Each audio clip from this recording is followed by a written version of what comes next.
My name is Craig Radich. I was born in Durban at Addington Hospital, to be precise, near the beach. My dad had died at a fairly young age. I think I was 5 years old. So, there was no pocket money, there was no luxuries, things like that. Well, I learned fairly young that I had to work for whatever it is that I wanted.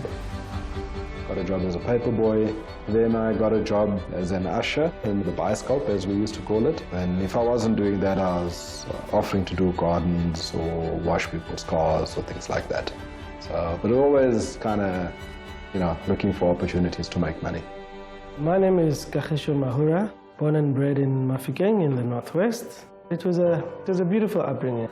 I was a lover of football. I not only played football, I was always in the stadiums, not just watching, but selling stuff. So I think my spirit of entrepreneurship kind of just started way back then. I was always hustling, as they say today, in Joburg terms. Yeah, I need breakfast, huh?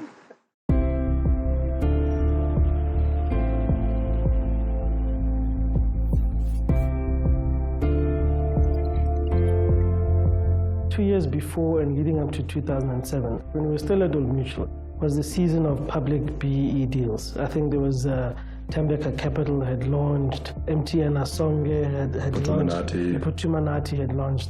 So there were a lot of these blue chip companies that were coming out and offering the black public shares to participate in the BEE schemes. But a lot of people were not taking up the opportunity that at least we were seeing. We had also, funny enough, both read a statistic that had come out a few months before that, would show that the average financial advisor in South Africa was 52 years old, white, male, Afrikaans speaking. And so that was where the advice was coming from, but the market wasn't there. The market was changing, and the market was young, black, professional. We felt that we needed to get in and start changing the conversation. We needed to get out there and tell people about investments, about these deals, and about how to create wealth in general. One of the strategic decisions Kagiso and I had taken was that we would not do what traditionally happens in this market, where you would go and sell these expensive products that paid you very quickly. But the kind of products that you had to sell were not good for our clients, or were not good for people in general. The way we've structured the business is that the client sits at the center of our business. I have worked in wealth management for more than 20 years. I've never seen the financial advisor doing financial planning with the client. We at Radich Mahura do full financial planning and retirement planning, and we do financial review every year for the client to see how it goes with their monies. I was looking to invest some money, and a friend of mine told me about the company and introduced me to Virith, and that's where I started. You take such a real interest in what is going on and gives you the confidence to carry on. I outperform the market, which is incredible in today's economy, so I haven't even looked around anywhere else. They've done my will, plus they've organized for me to get an income every month. Makes me sleep very well at night.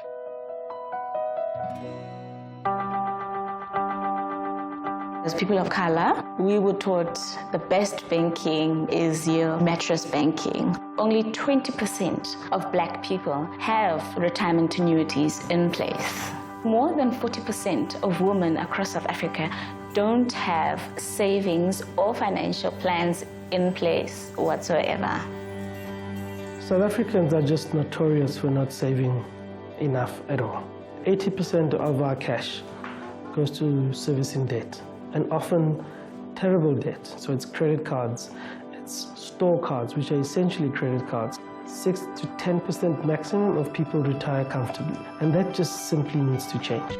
So we've got a lot of young people that we've brought into our business that we are training to become fully fledged financial planners or advisors in the future, and that we're hoping they will be the ones that pick up the younger generation, create better investors for South Africa as a whole. Different age groups are walking into Radich Mahura and asking for help, because we are reaching out to our people and saying, hey, come save. There's new opportunities, there's growth. We've got a CEO as a client at Greenwich Mahura and your typical cleaner. There were 2 security guards that I bought Cecil shares for. Knowing how that Cecil thing played out in the end, he probably earned a lot more money in September than he did his entire life. And I think just the fact that we could impact in a very real way on people's lives, I think that gives us more satisfaction than any profit number or any kind of assets under management number. It's the real impact that you have on people. When we started the business, we were very much describing ourselves as a black wealth management business, servicing the black professional market. But what we found over time, that in general, South Africans actually don't care how black or white a business is. At the end of the day, people are chasing expertise, people are chasing advice, people are chasing service. And that's what they tend to find in our business. Obviously, you can see it's organized disorder, but I know where everything lies, and this is how I operate normally. Muteko actually means house in Setswana. We are into quantity survey, construction project management, and program management. We started off with Greenwich Mahura in 2008. We were expanding, therefore we needed to create benefits for our employees, and they came and provide the provident fund. It's always about your interest. It's almost a personal type of relationship. And I think that is how you want to relate to your wealth management company. I think at the end of our first year, we managed something like 10 million in client money, which is very little.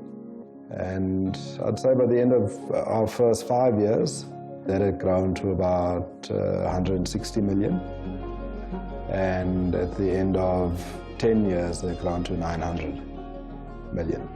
So it's certainly exponential growth. But I think what's special to us is the fact that we've built a South African business, because those assets have come from across the population spectrum, across the age spectrum, across the gender spectrum, and we have a client base that we're very proud of. For upstarts like myself, one of the things that I've appreciated about Greenwich Mahura is they understand that volatility is what drives a lot of the choices that I make. When I finally made the decision that I was now going to go on my own, I realized that I needed partners like Greenwich Mahura Investments who would say to me, Masedi, it is best that you consider doing things in this particular way. The help and assistance and guidance I've received from Greenwich Mahura has given me more freedom, and that is because I now no longer have to worry as much about financial matters and the future and what that looks like.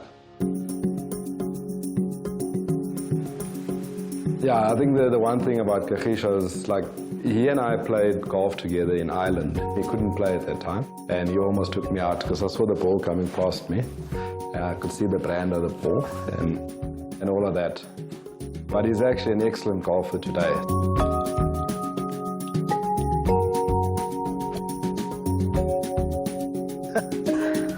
Got exploded, man.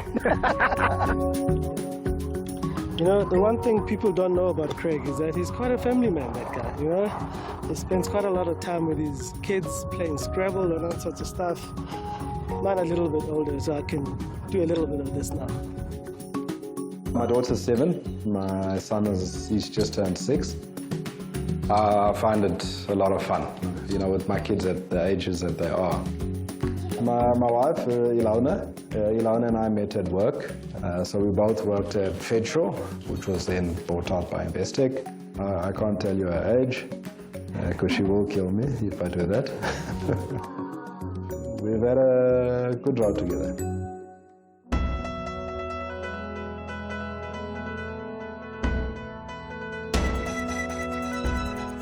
In August of 2016, we were awarded the FPI Approved Professional Practice. And across the country, they've only approved about 14 or 15 businesses. That for us was a huge accolade. And then 10 years to the day since the company was incorporated. So it was the 26th of June 2018. We had the Intellidex Top Private Bank and Wealth Manager Awards. When the first award was announced, this was the award for the top lump sum investor category. And we won that award. So I was a bit gobsmacked because that's a highly contested award. And then the next award was for young professional, and we won that. And then later on they had the award for top boutique manager, and we were not there. We weren't in the top 5. What we subsequently found out was because we had won the overall award. And when they did announce the overall winner, I just stood there. I mean, the team was going wild, and I just stood there with my hand over my mouth, looking at the names on the board.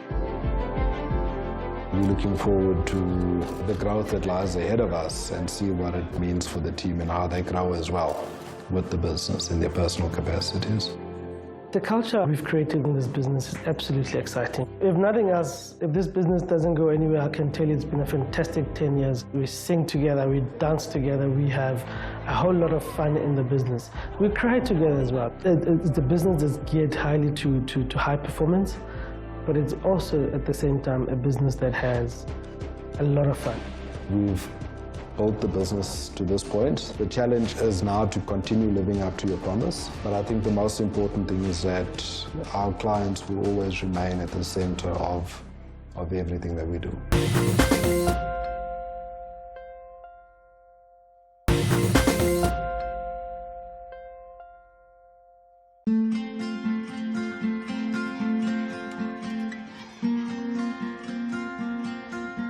I am a girl that is very ambitious. I come from a very small township named Vosloorus. So in the year grade 12, I wasn't so sure what I wanted to do. But I was so into IT, like my family was like, Naledi, you can't do IT. I was so confused. I thought to myself that, am I going to be one of the stats of being an unemployed youth at home doing nothing? Then came a youth leader from church. He told us that we have a learnership for T-Systems ICT Academy. I applied. And then I got a call from T-Systems telling me that my application was successful. It was exciting and I was happy, but at the same time, my mom asked me, are you ready? This is God answering you that this is what you have to go into, IT. The problem that we're having in the country, if you look at what are the skills that are required, technology is in great demand. And so developing the academy and setting up a learnership in the company was to be able to say, really let's give young people and young women opportunities to be able to play in this field, to make a difference in the country and to explore opportunities for themselves.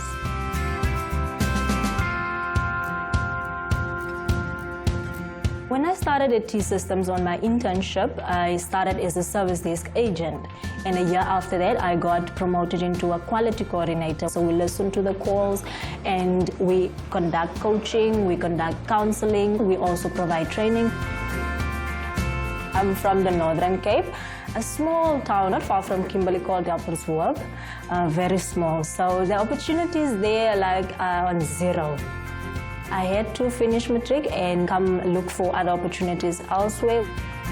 I got a job at Nedbank as a legal controller. So I worked there for over 2 years and legal was not my route. Like I always wanted to do IT. T-Systems has created the ICT Academy so that we can bridge the skills gap and provide relevant skills to the youth of South Africa to enable them to become part of the economy. Not just giving a handout to somebody, but rather teaching them how to use the technology that is available currently. With the Academy, we partnered with the training providers, and all these partnerships enable us to effectively deliver good content that is relevant and that makes these students to be able to have internationally recognized qualifications, and therefore that's why you find that more than 85% of them can be placed, not only in T-Systems, but generally in the market. When I started here, I got a friend. It was a happy place because the trainers also welcomed us with warm hands. They have to study, submit assessments on a weekly basis for the national qualification, as well as prep for the international exams, which are normally done after about 3 to 4 months of vigorous training.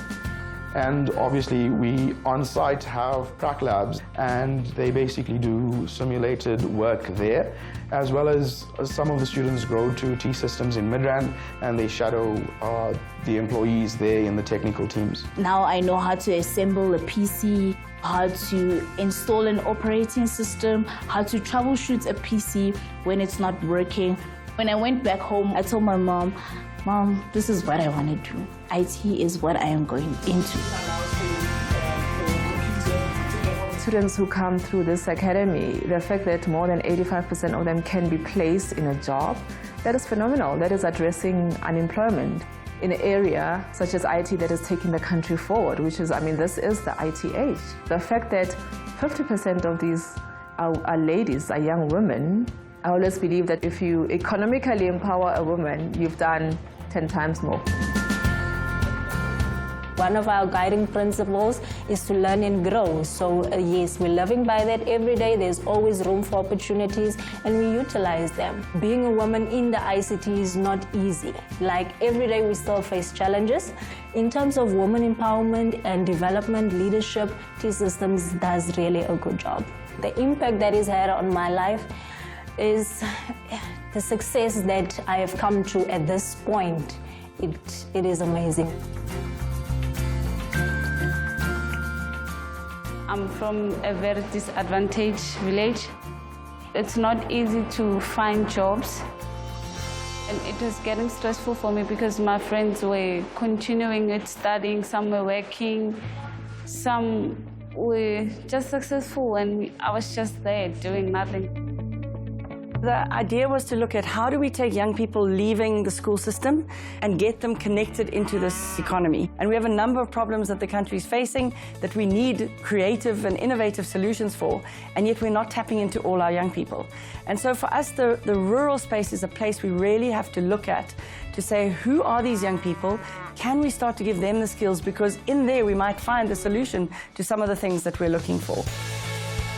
I started studying here at Hazelview Digital Learning Campus. I was 22 when I first came here, and it was my first time to use a proper computer, a fully functioning computer, because we will find computers that are broken and pretend as if it's working. But when I got here, I was so amazed. There are tons of well-functioning computers and you can do a lot of things with a computer. We wanted to create a campus, a digital campus, that was peri-urban to rural so that we could give opportunity to these young people. They didn't have to leave here to go to an urban center to go and study. We found in T-Systems a corporation that resonated with what our mission was. My first class, the facilitator said that I must touch a monitor. I was like, there's no monitor here. At high school, we only know that monitors are the people that leads the class. So it was a bit hard for me until she told me that a monitor is the screen of the computer. When we began, this was a banana packing shed. It had no walls, it was dusty. The foresight to look at that with us from T-Systems to say, we can turn this into something wonderful. We don't want to lose our Africanness. We want to make sure that we're still learning from our teachers and elders under that tree, but now the connections in the classroom can be anywhere in the world, and I think that's been the shift. If you now look at Hazelview, it was really around how do you set up the partnership with that community in a way that helps that community to be sustainable for themselves. You have this general move from rural to urban, and why is that a move? Because people need jobs, opportunities, etc. We started to look at how do we make sure that it is sustainable long term, and that's where T-Systems stepped in and said, well, let's see if we can outsource some of our service desk to Hazelview, and we started a service desk.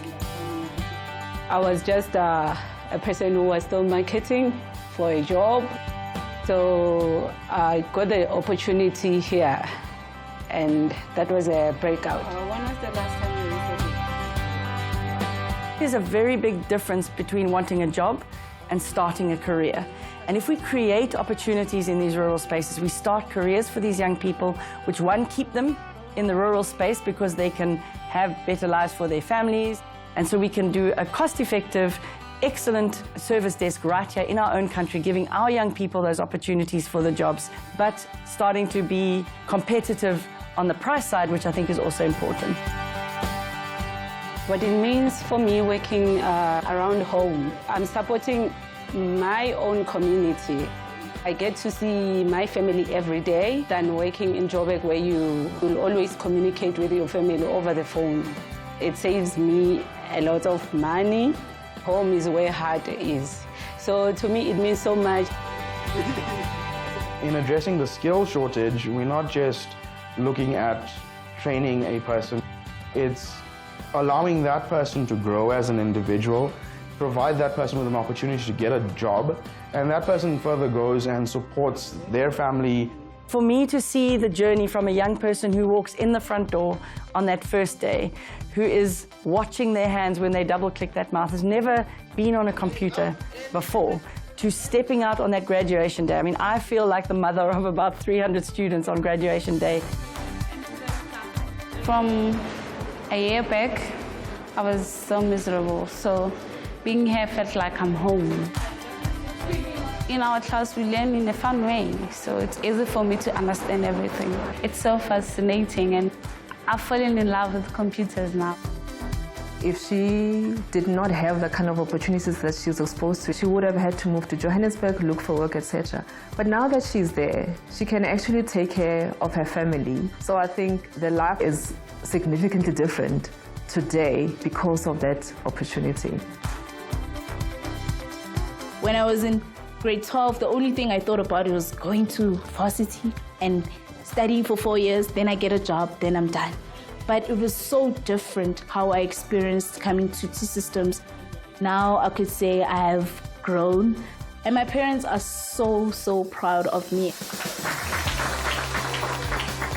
All you need to do is drive through any township during the day, and you really realize how much more there is to be done in this country. And so the story of Naledi is so similar to the story of other young people. This opportunity has taken her out of her trajectory and put her on a path where she has opportunity upon opportunity upon opportunity. I just bought the Wi-Fi. I never even know how to connect it. She did it for the family, in fact, because she's not doing only for her, but now she's helping us as a family, so that's great. The sustainability of this country depends on the right type of decision-making, the right type of leadership, and it is time for leaders to stand for the right thing, because it's not just about now. It's about the time that my grandchildren are born. What do they have to look forward to? The school benefits a lot of people from around because it has opened so much opportunities for young unemployed people to come here, learn more skills, learn new skills, and it has empowered me a lot because I never thought that I would do IT. I see myself in ICT from now onwards.